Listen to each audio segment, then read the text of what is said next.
Mula sa planong adventure na uwi sa tensyon ng pag-akyat ng isang turista patungo sa Mount Pulag matapos itong mawalan ng malay sa kalagitnaan ng kanyang pag-akyat. Pero hindi nagtagal ang pangamba dahil agad rumisponde ang mga tauhan ng Kabayan Municipal Police Station. Yan ang balitang hatid ni Patrolwoman Jomalyn Kakanindin.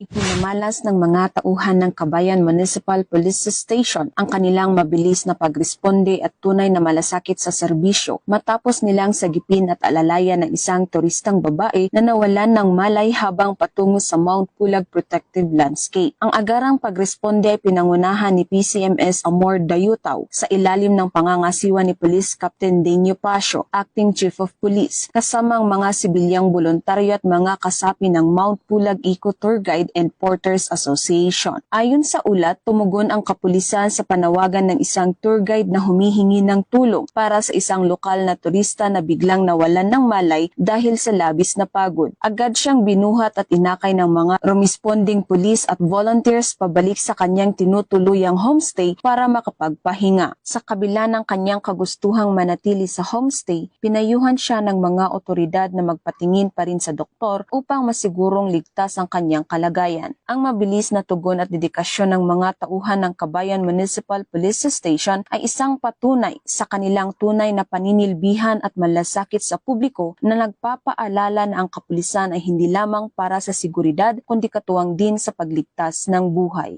Mula dito sa rehiyon ng Cordillera, ako ang iyong PNN correspondent, Patrolwoman Jomalyn Kakanindin, alagad ng batas, tagataguyod ng Balitang Pulis.